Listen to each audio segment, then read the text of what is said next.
Hello दोस्तों, नमस्कार, आदाब, सत श्री अकाल सभी को। जीएस कोड में आपका हार्दिक स्वागत और अभिनंदन करते हैं। हम बात करेंगे एनआईएस डीएलएड को लेकर बड़ी अपडेट क्या है। जैसे कि हम आपको एक साथ बता दें कि जितने भी अभी तक एनआईएस डीएलएड के केस हैं, वो चाहे असम से हों, उत्तर प्रदेश के हों, पश्चिम बंगाल के हों, गुवाहाटी असम, उसके बाद सुप्रीम कोर्ट से जो भी केस हैं, एक साथ सारे केसों की अपडेट हम देने वाले हैं वीडियो के माध्यम से। और सभी में कहाँ तक क्या चीज़ें निकल के पहुँची, मतलब कहाँ तक इसकी सुनवाई हुई है और क्या चीज़ें अभी तक अस्पष्ट हुई हैं। चलिए पहले देख लेते हैं। ये असम गुवाहाटी हाई कोर्ट का ये केस है। इसमें आपको बता दें कि ये वही केस है जिसमें एनआईएस डीएलएड को भारतीयों से बाहर करने की बात की गई थी। भारतीयों से बाहर निकालने के लिए केस किया गया था असम हाई कोर्ट्स में। जब से सुप्रीम कोर्ट का जजमेंट आता है कि एनआईएस डीएलएड अमान्य है, तब से एनआईएस असम में भर्ती आती है। स्वच्छ भर्ती में एनआईएस डीएलएड को जो शामिल किए गए थे उनको भी, और जो अब आने वाली भर्ती में शामिल ना किया जाए उस चीज़ को लेकर असम हाई कोर्ट में केस किया जाता है। देखेंगे इसकी 8 हियरिंग हो चुकी है, लगभग 8 हियरिंग। 30 अप्रैल को 8वीं हियरिंग हुई थी।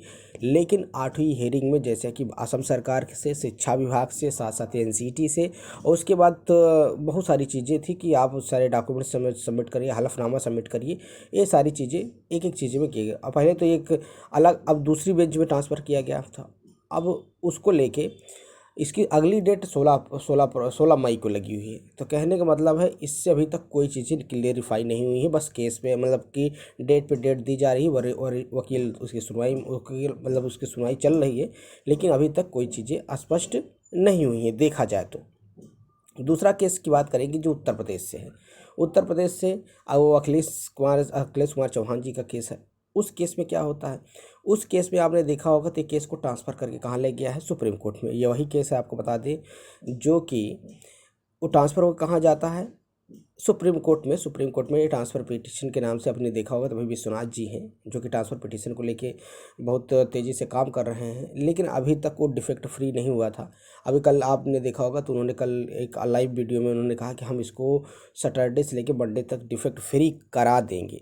डिफेक्ट फ्री कराने के बाद ही इसकी अगर सुनवाई होगी तो आने वाले समय में पता चलेगा। लेकिन अभी तक कोई चीज़ें स्पष्ट नहीं हुई हैं, आपको बता दें।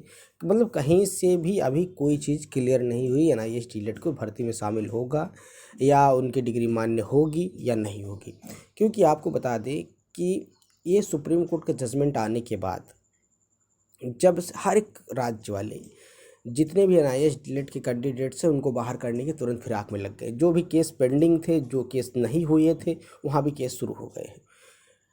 पहले यही चीज़ रेगुलर बीएड, यही चीज़ें बीएड के साथ हुई थी। लेकिन क्या एनआईएस डीएलएड अमान्य हो जाएगा, या क्या एनआईएस डीएलएड भर्तियों में शामिल होगा कि नहीं होगा, इनका सारा चीज़ों का भी स्पष्ट कहना मुश्किल है। क्योंकि ये वही केस हैं जिसमें रेगुलर डीएलएड वाले तुरंत केस कर दिए कि भाई इनको एनआईएस डीएलएड को बाहर कर दिया जाए।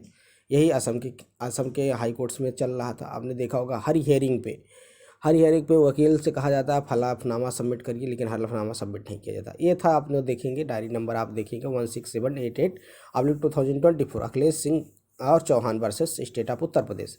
ये वही केस है जो ट्रांसफ़र होकर कहाँ गया है, सुप्रीम कोर्ट में। और सुप्रीम कोर्ट में अभी तक ये डिफेक्ट फ्री नहीं हुआ है। आज तक का अगर अपडेट देखी जाए तो अभी तक ये डिफेक्ट फ्री नहीं हुआ है। हाँ, उन्होंने विश्वनाथ जी ने कहा भाई हम डिफेक्ट फ्री करा देंगे और सैटरडे या मंडे को, और मंडे के बाद ही अगले हफ्ते में इसकी सुनवाई करा देंगे।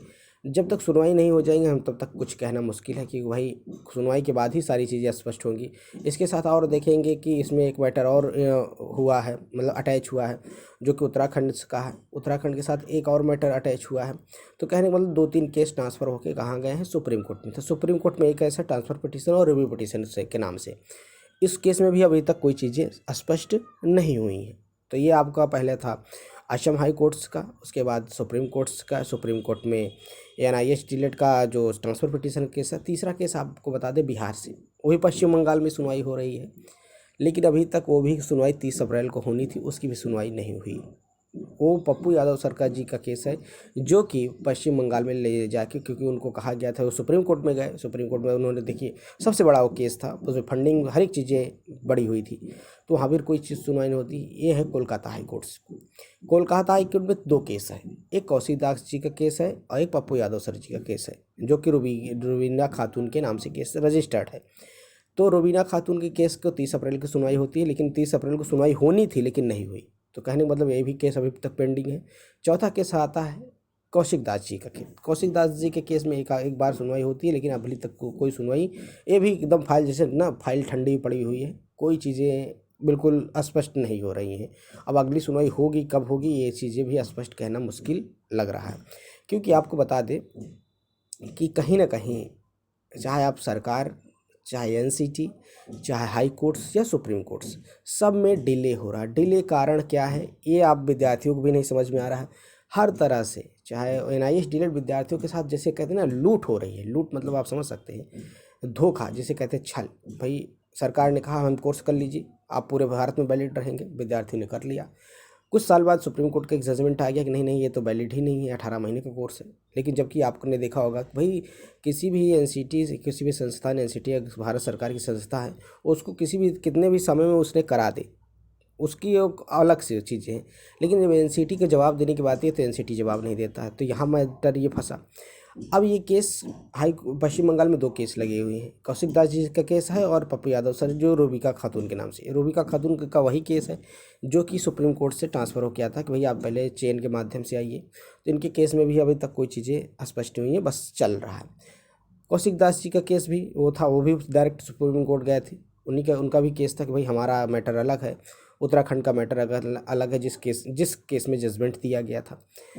अब उनका भी केस अभी तक पेंडिंग में है। पेंडिंग मतलब है कि सुनवाई ही हो नहीं रही। क्योंकि आपको बता दें कि जैसे कि सरकार और हाई कोर्ट से, सुप्रीम कोर्ट से मिली भगत हो, कोई चीज़ें सरकार की ही चीज़ों को जैसे कहते हैं, मतलब हमारा चीज़ों को बस सुना जा रहा है, पैसे लिए जा रहे हैं, सारी चीज़ें हो रही लेकिन क्लेरिफाई नहीं हो रही।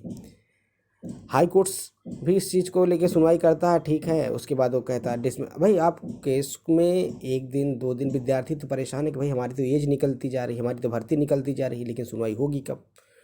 लेकिन अभी तक कोई स्पष्ट नहीं। लेकिन अब हम आपको बता दें कि ये केस और भी डिले होने वाले हैं, क्योंकि डिले का कारण दिख रहा है। भाई चुनाव के बाद भी सारी चीज़ें डिले होंगी, और जब तक सरकार नहीं चाहेगी, सरकार चाहेगी तभी ये केस वैलिड होगा, तभी एनआईएस डिलेड मान्य होगा, वरना केस डिसमिस होंगे, फिर सुप्रीम कोर्ट का जजमेंट को मान्य किया जाएगा।